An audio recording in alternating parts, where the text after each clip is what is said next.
समस्त को ख्रीष्टिय नमस्कार शुभ प्रभात पुणी थे आपण समस्त को प्रत्युष प्रतिज्ञा रे आम स्वागत करुछु आ धन्यवाद जनावछु कि आपण माने आमान सहित प्रत्येक दिन प्रभात रे जड़ित रही ईश्वर प्रतिज्ञार वाक्य शिखी आसुअछंती। हालेलुया। ए सुंदर प्रभात रे पुणी थे आम गीत संगीता 23 रु गोटे नाम सदा प्रभुंकर शिखुथिबा जहाँ माने 11टी नाम शिखी आसिलु। आज शेष बा 12तम नाम आम शिखिबा जहाँ जेहोवा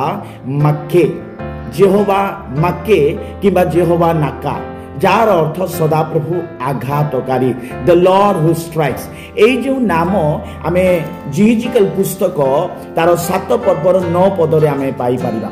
एडी प्रकार लिखा अछि पुणी आंभे चक्षु लज्जा करिबा नाही केबा दया करिबा नाही आंभे तुमरो आचरण अनुसार तुम्भ उपरे फल बर्ताइबा और तुम्भर घृणायोग्य क्रिया सकल तुम्भ मध्य रहिब तहिरे आंभे सदा प्रभु आघात करू एहा तुम्भे माने जानिब।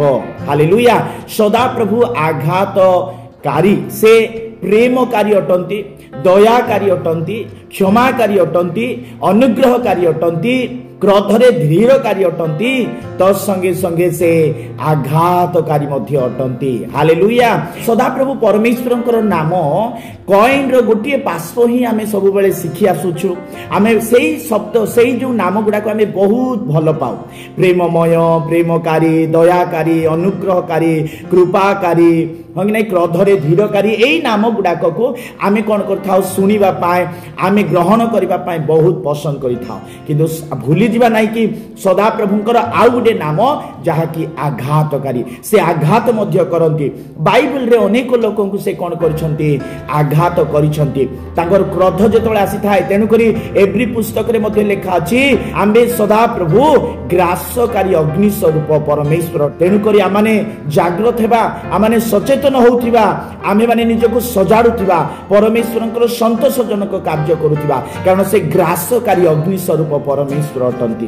Praise the Lord. एटा आमे जिजिकल पुस्तक जोडा पढिलु सेटा होची पूरा संपूर्ण विचार संपूर्ण न्याय तुमर कार्य अनुसार तुमर आचरण व्यवहार अनुसार तुमर समस्त विषय को देखिकरी आमे तुमको न्याय देबा आमे तुमको विचार करिबा एइटा सदा प्रभु परमेश्वर को आमर चक्षु केबे मध्य कोन करिबो ना लज्जा हेबो ना केबे आ दया देखेबो ना एबे दयार समय एबे अनुग्रहर जुगरे आमे रही अछु मंडलीर जुगरे रही अछु पवित्र आत्मा को जुग रही अछु आमे अनुग्रह आमान को प्रति अछि बोलिकरी आमे अनुग्रहर अपव्यवहार करिबा ना सदा प्रभु आमान को आघात करिवे।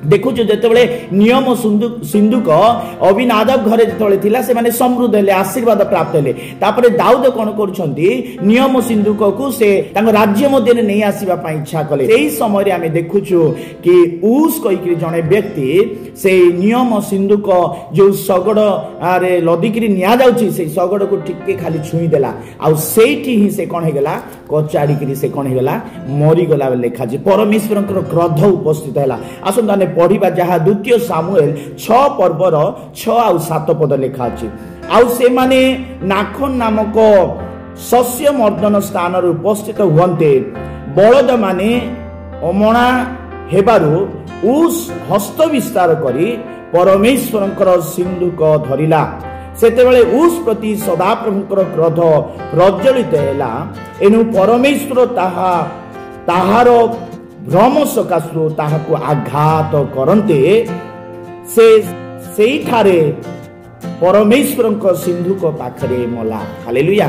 परमेश्वर आघात कले बोली लेखा अछि परमेश्वर आघात करती। इवेन नूतन नियम रे जदि आपण माने देखिबे हनानिया और सफीरा जेतेबेले से माने कोन करूछंती पवित्र आत्मा को विरुद्ध रे परमेश्वर को विरुद्ध रे जेतेबेले मिछ कथा कहिले से माने सेठी से माने कचाड़ी करी कोन हे गले मरि गले। आमे देखि पारुछु कि प्रेरित पुस्तक 5 अध्याय रो जदि आपण माने पढुथिबे 5 पद लेखा छी एई सब कथा सुनी हननिया कचाड़ी होई पड़ी प्राण त्याग कला।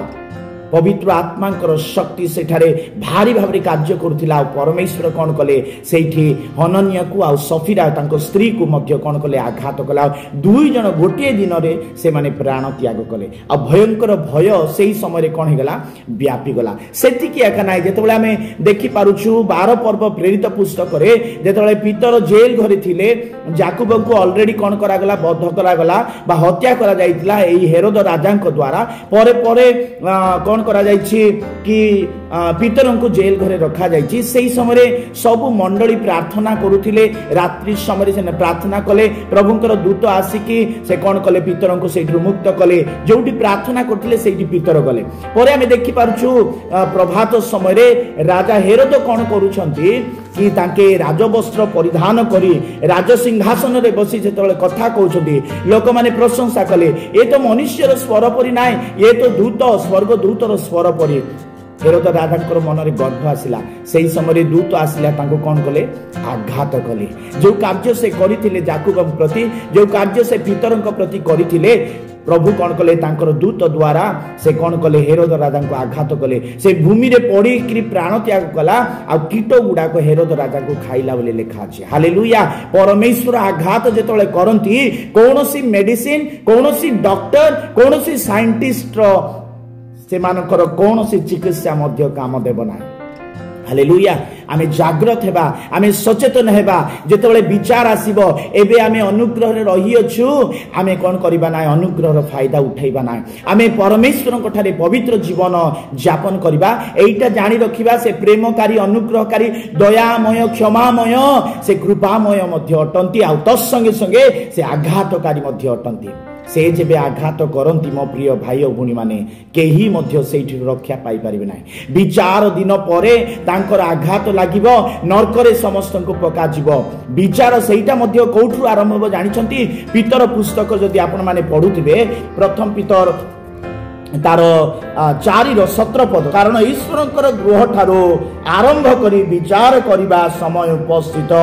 आउ जदि प्रथम रे आंभ मानक ठारो आरंभ हुए तेबे जो माने ईश्वरंकर अनाज्ञा बह से मानकर शेष दशा अबा कोन न हेबो। हालेलुया। ईश्वरंकर विचार ईश्वरंकर गृह बा ईश्वरंकर लोक मानक ठारू आरंभ हबो। प्रभुंकर लोक मानक ठारू आरंभ हबो। विश्वासी विश्वासिनी मानक ठारू आरंभ हबो। पालक प्रचारक मानक ठारू आरंभ हबो। तापर जेउ माने प्रभु को जानि नाहंती प्रभुंकर अनाज्ञा बह रही अछंती पाप रे जगत मध्य रे अछंती से मानकर विचार हबो। जदि ख्रीष्टंकर लोक मानकर विचार हबो ताले जेउ माने ख्रीष्टन को जानि नाहंती से मानकर विचार की प्रकार भयंकर हेबो। से भयंकर आघात करबा पाई जाउ अछंती। मो प्रिय मंडली मो प्रिय भाई और भौणी माने आपण माने सजाडंतु निजको आपण माने निजको परीक्षा करंतु आ देखंतु आपण मानक जीवन की प्रकार अछि। कारण आमानक ठारू ख्रीष्टंकर लोक मानक ठारू ईश्वरंकर लोक मानक ठारू विचार आरंभ हेबा पाई जाउ अछि। जागृत हे जांतु परमेश्वर आघातकारी अटंती। जदि आज प्रभु को जानी नाहंती आपण माने अनाज्ञा बहरे जीवन यापन करू अछंती पाप रे जीवन यापन करू अछंती ए ख्रीष्टन को विश्वास करि नाहंती आपण माने ए प्रभु यीशु ख्रीष्टन को आपण माने तुच्छ ज्ञान करू अछंती आज ख्रीष्टन को ठारे फेरी आसंतु नहले गोटे दिन आसु अछि जेउ दिन रे कि से भयंकर पृथ्वी को आघात करिवा पाई जाउ अछंती भयंकर मनुष्य जाति को से आघात करिवा पाई जाउ अछंती।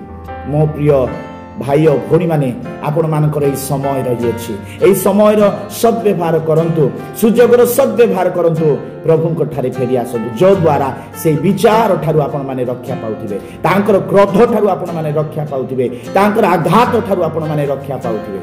हालेलुया। प्रभु ए वाक्य द्वारा हम समस्त को आशीर्वाद करंतु आमीन। मु आपण मानक पय प्रार्थना करथि। प्रिय प्रभु मु प्रार्थना करूछि जीसुंकर नाम रे आज से भाई भौणी मानक निमंते मु प्रार्थना करूछि जो माने आज तुम ठारे विश्वास करिबा पाए आज जे तुमे यहोवा माक्के परमेश्वर आंभ मानकर आघातकारी परमेश्वर प्रभु आमे तुमको भय भक्ति करूछु। जदि आमानकर कौनसी दश दुर्बल रही अछि आमानकर कौनसी अपराध रही अछि आमानकर कथारे क्रियारे चाली चलन रे दया करि तुम आमानको क्षमा करो। पवित्र जीवन आज काटिबा पाई तुमे साहाय्य कर प्रत्येकंकर मन को तुमे शुद्ध पवित्र कर प्रभु तुम से आगामी क्रोध ठारू से आघात ठारू से भयंकर विचार ठारू आमर जीवन को रक्षा कर आज दिन सारा आम को संभाल प्रत्येक प्रकार संकट तुम आम को रक्षा कर महिमा गौरव तुम जीशु नाम मागुअछु आमेन। पुणी थे आपण समस्त को धन्यवाद जनावछु आम 12टी सीरीज आपण माने सुनी आसिले तेणुक आम धन्यवाद दौचु आपण माने अन्य मान को शेयर करंतु सब्सक्राइब करंतु लाइक बटन को आपण माने दबा था धन्यवाद। God bless you.